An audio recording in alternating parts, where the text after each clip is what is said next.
एक बार फिर से आप सभी का आपके अपने चैनल अमन स्टडी पे मैं स्वागत करता हूं और हम इस क्लास को जानेंगे कि ये 10वां जो क्लास है यानी कि पार्ट 10 जो है ये कौन से इसमें प्रश्न ऐसे जो हैं आपके एग्जाम में जो पूछे जा सकते हैं उनको हम देखने वाले हैं और 141 से लेके 160 तक के प्रश्न हम इसमें करेंगे। तो मैं उन सभी साथियों से कहना चाहूंगा जो अच्छा रिस्पांस दे रहे हैं वो इस वीडियो को जरूर शेयर करें अपने सभी दोस्तों को, और जो भी लोग चैनल पर नए हों या पहली बार आए हों वो चैनल को जरूर सब्सक्राइब करें, साथ ही बेल आइकन प्रेस करिए। और हम चलते हैं अपने पहले क्वेश्चन की तरफ 141वें के रूप में जो है उसको देखते हैं और समझते हैं। निम्नलिखित ध्वनियों में से कौन सी दंत्योष्ठ है? अभी आप पूर्व की जितने प्रश्न किए हैं उनमें आप देखेंगे वो है उसको बार बार पूछा गया, हाईलाइट किया गया है, और मैं बता दे रहा हूं कि आप वो को जरूर याद कर लीजिएगा कि वो किस श्रेणी में आता है। और विश्वास मानिए अगर आप इसको याद नहीं करेंगे तो आपको ही दिक्कत होगा, क्योंकि वो पे डायरेक्ट क्वेश्चन आता है और वो यहाँ दंतोष्ठ की श्रेणी में आता है। 142वें नंबर क्वेश्चन की बात करें तो दिया है कि हिंदी की स्पर्श, यानी कि अब समझिएगा स्पर्श भी हो, घोष भी हो, महाप्राण भी हो, ओष्ठ व्यंजन भी हो। तो सबसे पहले आप ये तय कर लीजिए कि ओष्ठ ध्वनियां कौन कौन सी हैं। ओष्ठ ध्वनियां प, फ, ब, भ होती हैं। क्या होती हैं? तो आप ध्यान से देखिए, ठ है नहीं, ठीक है, ठ नहीं रहेगा क्योंकि ठ मूर्धन्य में आता है। तो थ, अब तो थ आ गया तो ये दंत में आ गया, ये नहीं होगा। और ह आपका जो है ये उष्म में आता है। किसमें आता है? उष्म में आता है। तो जो जब भ की बात करेंगे तो अब देखिए इस पे सारे नियम कैसे लागू होंगे। ये स्पर्श तो अपने आप है, क्योंकि ये स्पर्श व्यंजन यानी कि 25 जो संख्या है स्पर्श व्यंजनों की उसके अंतर्गत आता है। फिर घोष की बात करें तो प, फ, भ, ठीक है। तो ये जो सघोष है तो तीसरे नंबर पे है, तो इसलिए सघोष में आ गया, तो ये घोष है। ये भी इसको फॉलो कर लिया। फिर बात करेंगे महाप्राण की तो प, फ, सॉरी देखिए ये भ है ना, तो भ जो होता है आपका महाप्राण में होता है, ये क्लियर करना पड़ेगा थोड़ा। प, फ, ब, भ, देखिए मैं लिख दे रहा हूं, यहाँ पे थोड़ी सी कंफ्यूजन जो हो रही है ये समझने में हो रही है। प, फ, ब और भ। तो जो भ चौथे नंबर पे है ये महाप्राण भी होगा और घोष भी होगा। क्या होगा? और ये ओष्ठ व्यंजन भी है। मैं आपसे बोला हूं ओष्ठ, तो अपने आप जो है इतनी सारी चीज समझाने के बाद मुझे लगता है कि आपको बहुत अच्छे से ये चीज समझ में आ गई होगी कि भ जो है सारे नियमों को फॉलो कर रहा है जो ये प्रश्न पूछा गया है। 143 नंबर का प्रश्न है, आधुनिक व्याकरण की दृष्टि से व वर्ण का वैशिष्ट है। देखिए व वर्ण का जो वैशिष्ट है उसके बारे में पूछा गया है। व वर्ण देखिए 143 नंबर क्वेश्चन है, व वर्ण का वैशिष्ट जो है आपसे वो पूछा गया है। ए है ओष्ठ, स्पर्श, अल्पप्राण, अघोष, निर्नुनासिक। तो हम ये समझते हैं कि सबसे पहले हम दंत्योष्ठ जो है दंत्योष्ठ की बात किए हैं, तो ये जान लीजिए आप कि अभी पूर्व क्वेश्चन में हम 141वें नंबर पे देखे हैं कि वह जो है हमारा दंत्योष्ठ में आता है। तो सबसे पहले इन दो ऑप्शन को जरूर आप काट दीजिए। दो ऑप्शन देखिए, इसमें दंतोष्ठ नहीं है, इसमें दंतोष्ठ नहीं है, बच गया आपका बी और सी। ये देखिए दंत्योष्ठ है लेकिन स्पर्श है। क्या है? स्पर्श है, अल्प प्राण है, घोष है, निर्नुनासिक है। इतनी चीजें आप समझ पा रहे हैं तो आगे बढ़ें और अपने आप समझिए कि वह जो है स्पर्श में आता है। कैसे? य, व, र और ल। तो जो आपका ये व है ये स्पर्श में है और अल्प प्राण है। देखिए थोड़ा सा जो कंफ्यूजन है वो यहां पैदा हो रहा है। ये व जो है इसमें नहीं आएगा। क्या है? इसमें ये नहीं आना चाहिए। ये क्वेश्चन आप छोड़िए, इस पे हम बाद में इस पे विचार करते हैं। 144 नंबर का जो प्रश्न है इसको समझिए कि पाणिनीय शिक्षा में ध्वनियों को वर्गीकृत करने के कौर से 5 आधार स्वीकार किए गए हैं। 5 आधार स्वीकार किए गए हैं, इनको आप बताइए। तो सबसे पहले देखिए हम डायरेक्ट आपको बता रहे हैं कि आप कैसे जानना है। सबसे पहले आप स्वर लिखेंगे पहले नंबर पे, दूसरे पे आप लिखेंगे काल, तीसरे पे आप लिखेंगे स्थान, आप चौथे पे लिखेंगे प्रयत्न और पांचवे पे आप लिखेंगे अनुप्रदान। याद रखिएगा इसका मतलब सीरीज जो है वो गड़बड़ ना होने पाए। और देखिए आपको ये डी में मिलेगा पहला स्वर, दूसरा काल, तीसरा स्थान, चौथा प्रश्न और पांचवा अनुप्रदान। तो इस तरह डी ऑप्शन जो है आपका ये राइट हो जाएगा। अब बात करेंगे 145 नंबर प्रश्न की। कह रहा है कि निम्नांकित में अघोष अल्प प्राण ध्वनि है। अघोष भी हो और अल्प प्राण भी हो, तो कौन सी है? सबसे पहले आप अघोष के जो मेन टाइटल वो समझ लीजिए। कि अघोष हमेशा पहला और दूसरा होता है और अल्पप्राण पहला तीसरा होता है। तो जब देखिए 1 2 3 4 5, ये मैं क्यों लिखा हूं, जैसे क ख ग घ अंग, ये आपके पास है, ये आपका अघोष होगा और ये भी अघोष होगा, ये सघोष में आएगा, ये भी सघोष में आएगा, ये भी सघोष में आएगा, ये सब सघोष में आएंगे और ये अघोष में आएंगे। अब देखिए ये अल्प प्राण में आएगा, ये महाप्राण में आएगा, ये अल्प प्राण में आएगा, ये महाप्राण में आएगा, ये अल्प प्राण में आएगा।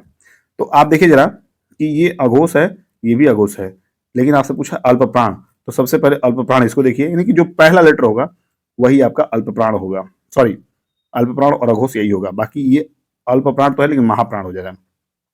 तो च छ ज ज ये भी नहीं होगा, ये ट ठ बिल्कुल नहीं होगा। यहां आपको देखिए जो ये डी वाला ऑप्शन है, देखिए क पहला लेटर है और त भी पहला लेटर है, तो ये क और त जो है दोनों आप फॉलो करेंगे अघोष और अल्प प्राण को। 146 नंबर का प्रश्न कह रहा है कि प्रसन्नता शब्द में कौन सी ध्वनि है, प्रसन्नता शब्द में कौन सी ध्वनि है। आप अगर देख पा रहे होंगे तो प्रसन्नता शब्द में ध्वनि पूछा है और आपको ऑप्शन दिया है संयुक्त, संपृक्त और युग्मक और उपयुक्त में से कोई नहीं। तो आप ध्यान दीजिए युग्मक, किसमें, युग्मक। आप देखिए यहाँ पे 2 बार 9 आया है, क्या है, 2 बार 9 आया है, यानी कि युग्म, युग्म मतलब जोड़ा, क्या हो, जोड़ा, युग्म मतलब जोड़ा, तो युग्मक ध्वनि है, क्या है, युग्मक। प्रसन्नता, प्रसन्नता क्या है, प्रसन्नता, तो इस तरह सी ऑप्शन सही हो जाएगा।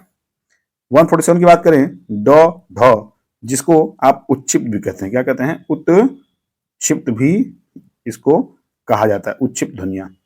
ये ध्वनियों के यानी कि ड ढ ध्वनियों के विषय में कौन सा कथन शुद्ध है। ए है, यह तालव्य ध्वनियां हैं। क्या ये तालव्य ध्वनियां हैं, अगर हैं तो इसको आप टिक करेंगे, नहीं है तो आगे बढ़ते हैं। ये मूर्धन्य उत्क्षिप्त ध्वनियां, देखिए आप जैसे उत्क्षिप्त देखे ना आप, तो ये मूर्धन्य तो है ही, क्योंकि आप जरा उच्चारण करिएगा ट ठ ड ढ अड़, तो जब ये ट ठ ड की श्रेणी में आ रहा है, लेकिन बस ये उत्क्षिप्त है इसलिए मूर्धन्य उत्क्षिप्त हो जाएगा और बी राइट हो जाएगा। बढ़ते हैं 148 नंबर प्रश्न के पास। हिंदी में अनुस्वार किस ध्वनि का सूचक नहीं है, हिंदी में अनुस्वार जो है वो किस ध्वनि का सूचक नहीं है। ऑप्शन है अंग, इय, अण और य। तो देखिए आप अंग, यहाँ पे अंग है, ये अंग, अंग का भी होगा, न का भी होगा, अण का भी होगा, लेकिन य जो है आपका ये इसमें नहीं आएगा, ये स्पर्श में आ जाएगा, क्या आ जाएगा, स्पर्श में आ जाएगा। अब 149 की बात करें, क व्यंजन के विषय में निम्न में से कौन सा सही है, क व्यंजन के विषय में निम्न में से कौन सा सही है। ए है अल्प प्राण, बी है जो क व्यंजन है इसके पूछा है कौन सा सही होगा। सबसे पहले आप क को पहले हम आइडेंटिफाई करते हैं, ये अल्प प्राण भी है, अल्प प्राण लिख देता हूं, फिर ये आपका अघोष भी है, मैं लिखते जा रहा हूं, ये आपका स्पर्शी भी है, स्पर्श है इसलिए स्पर्शी कर सकते हैं, फिर ये आपका कंठ भी है, क्या है, कंठ भी है। तो ये मैंने चार इसके जो मेन टाइटल है वो मैंने लिखा। अब यहाँ देखिए महाप्राण दिया जो गलत है, यहाँ आपको इसमें घोष दिया, सघोष मतलब ये भी गलत हो जाएगा। यहाँ महाप्राण है इसका मतलब ये गलत हो जाएगा। जो आपको ए ऑप्शन है, देखिए जो जितना मैं लिखा उसको फॉलो कर रहा है, तो सही हो जाएगा ये ऑप्शन। 150 नंबर क्वेश्चन की बात करें तो अनुनासिक व्यंजन कौन से होते हैं, अनुनासिक व्यंजन कौन से होते हैं। तो वर्ग के प्रथमा अक्षर, जी नहीं, आप ध्यान दीजिएगा जो 5वां अक्षर होता है, यानी कि आप क से जब शुरुआत करेंगे तो आप अंग के पास जाएंगे, च से आप जब शुरुआत करेंगे तो आप इय के पास जाएंगे, आप ऐसे ट से जब शुरुआत करेंगे तो आप अण के पास जाएंगे। तो जो ये 5वां अक्षर होता है ना, इसको हम अनुनासिक व्यंजन कहते हैं, क्या कहते हैं, अनुनासिक व्यंजन कहते हैं। तो वर्ग के 5वां अक्षर को हम अनुनासिक व्यंजन की श्रेणी में रखते हैं। बढ़ते हैं अपने अगले प्रश्न की तरफ। 151 नंबर जो प्रश्न है उसको देखते हैं। दिया शब्दकोश में पहले आने वाला शब्द है, शब्दकोश में पहले आने वाला शब्द है, आपके सामने 4 ऑप्शन है, वक्त, वरक, वक्र और वर्ग। जब इस पे आप ध्यान देंगे तो आपको इसमें आपको वक्त दिखेगा, क्या दिखेगा, ध्यान थोड़ा सा जो हैंग हो रहा है उसकी वजह से मैं सॉरी चाह रहा हूं, बाकी जो है आपको वक्त मिलेगा।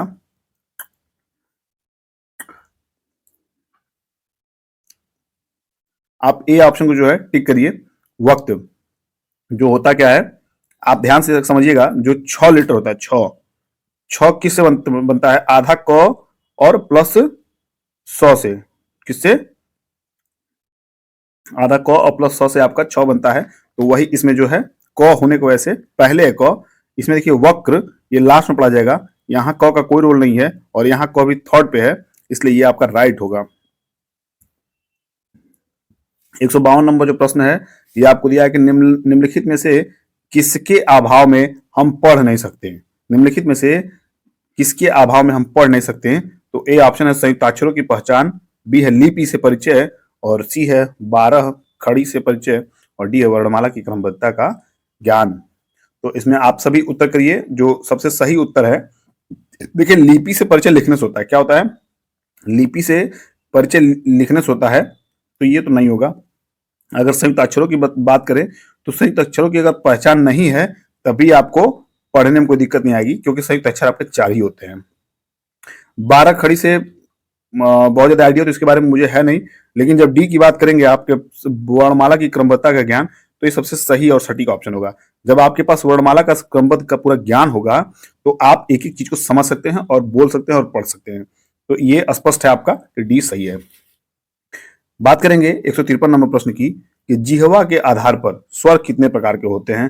तो जिह्वा के आधार पर स्वर जो होते हैं 3 होते हैं। क्या होते हैं, जिह्वा के आधार पर स्वर 3 प्रकार के, कौन कौन से, हरस्व, दीर्घ और प्लुत। क्या होते हैं, हरस्व, दीर्घ और प्लुत।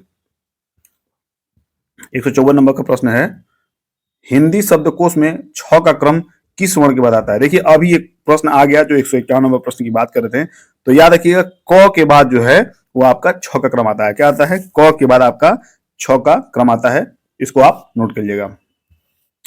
155 नंबर का प्रश्न है कि व का उच्चारण स्थान है। तो व का उच्चारण स्थान कंठोष्ठ है, जो कि आप 141 नंबर प्रश्न में आप देखे हैं और आपको याद भी होना चाहिए कि ध्व का जो है, सॉरी दंतोष्ठ है। देखिए थोड़ी सी मुझसे कंफ्यूजन हो गई, ये दंतोष्ठ है, इसको आप क्लियर कर लीजिएगा, यहाँ पे दंतोष्ठ हो जाएगा, कंठोष्ठ नहीं। और 156 नंबर की बात करेंगे तो 156 नंबर जो दिया है, निम्नलिखित में से पार्श्विक ध्वनि कौन सी है। ध्यान रखिएगा, पार्श्विक, पार्श्विक मतलब जिसमें आपका जो जीभ है वो उल्टा मुड़ता हो, क्या हो, जब पीछे की तरफ जाता है उसको पार्श्विक ध्वनि वहीं से उत्पन्न होती है। तो जरा सारे शब्दों को बोल के देखिए, आप समझेंगे। और मैं बता दूं तो देखिए जो ल होता है ये पार्श्विक होता है, और जो र होता है ये लुंठित होता है। क्या होता है, ये लुंठित होता है। देखिए आपको मैं बताया, जो ल है वो पार्श्विक, जो र है लुंठित, इन दोनों को आपको याद रखना है। तो पार्श्विक ध्वनिया आपका क्या है, ल है। जो ल को बोल दिए ल, ल, ल में देखिए जो पूरा जीभ का जो अगला सिरा है वो पूरा जो है आपके तालू को पीछे की तरफ टच कर रहा है या छू रहा है, तो उस कंडीशन में आप इसको पार्श्विक ध्वनि के नाम से आप इसको इंडिकेट करते हैं। 157 नंबर की बात करें तो निम्न में से कौन सा व्यंजन स्पर्श संघर्षी है। तो आप जानते हैं कि च, छ, ज, झ, क्या है, च, छ, ज, झ, तो उसमें आपको दिख रहा है सबसे पहले पे जो उस श्रेणी में से यहाँ मौजूद है, इसलिए राइट ऑप्शन हो जाएगा। 158 नंबर की बात करें तो दिया है कि दंत्योष्ठ ध्वनि कौन सी है। दंत्योष्ठ ध्वनि कौन सी है, तो हम लोग जान रहे हैं कि वो पे बहुत हाईलाइट किया है इस पूरे पूरे प्रश्न जब से हम कर रहे हैं, यानी कि 101 से लेकर अभी तक के जितने प्रश्न किए हैं वहां से आप देख रहे हो कि वो पे हाईलाइट किया गया है कि दंत्योष्ठ, आप याद रखिएगा वो दंत्योष्ठ की श्रेणी में आता है। इसमें कहीं से कंफ्यूजन मत रखिएगा और पेपर हाल में ये प्रश्न गलत न होने पाए, क्योंकि लगभग मैं जान रहा हूँ 15 से 20 क्वेश्चन में वो पे केवल बता चुका हूँ। 159 नंबर की बात करें, जब एक ही ध्वनि का द्वित्व हो जाए, जब एक ही ध्वनि का द्वित्व हो जाए तब वो युग्मक कहलाता है। क्या कहलाता है, क्या देखिएगा, युग्मक कहलाता है। अभी मैं बताया हूं किस क्वेश्चन में, अभी मैं आपको जो है आपका ये 146 नंबर जो प्रश्न था उसमें मैं आपको बताया हूं कि आपको प्रसन्नता में युग्मक था, तो इसमें भी जब वो युग्मक रहेगा, क्या रहेगा, जब एक ही ध्वनि का दोबारा जो यानी कि रिपीट हो जाए उसको युग्मक ध्वनियां कहते हैं। और इस क्लास का लास्ट क्वेश्चन है 160 नंबर का, दिया कि सभी स्पर्श व्यंजन कौन से समूह में है। तो सभी स्पर्श व्यंजन कौन समूह में है, उसके लिए हमें जानना होगा कि जो वो 2500 लेटर के अंतर्गत होंगे वही आपके स्पर्श व्यंजन में होंगे। तो सबसे पहले क तो बिल्कुल रहेगा। अब देखिए आपका र नहीं रहेगा, ल भी नहीं रहेगा, यहाँ ह भी नहीं रहेगा। लेकिन आप क की बात करें, च की बात करें, प की बात करें, द की बात करें, ये सब आपके क्या है, इन 2500 स्पर्श व्यंजनों के अंतर्गत आते हैं और आपका सी ऑप्शन राइट हो जाएगा। इस तरह ये क्लास और ये क्वेश्चन यहाँ समाप्त होते हैं। और कैसा है क्लास, कैसा आपको लग रहा है, क्या पढ़ने में इंटरेस्ट आ रही है, क्या मैं अच्छे क्वेश्चन यहाँ पुटअप कर पा रहा हूँ? अगर ये सारी चीज आपको समझ में आ रही है तो अपने रिव्यू जो है वो कमेंट बॉक्स में जरूर करिए, और कुछ ना हो तो एक क्लास को लाइक करिए ताकि मैं समझ पाऊँ कि ये क्लास अच्छा जा रहा है। तो चलिए, इसी उम्मीद के साथ मैं आपसे फिर विदा लेता हूँ कि आपको सारे क्लास जो है वो देखने में अच्छे लग रहे हैं, वो पढ़ने में इंटरेस्टेड है। तो इस क्वेश्चन के समापन के साथ हम आपसे विदा लेते हैं और मिलते हैं अगली क्लास में। तब तक के लिए शुभकामनाएं आपके साथ हैं। पढ़ते रहिए, मस्त रहिए, स्वस्थ रहिए। Bye bye, take care.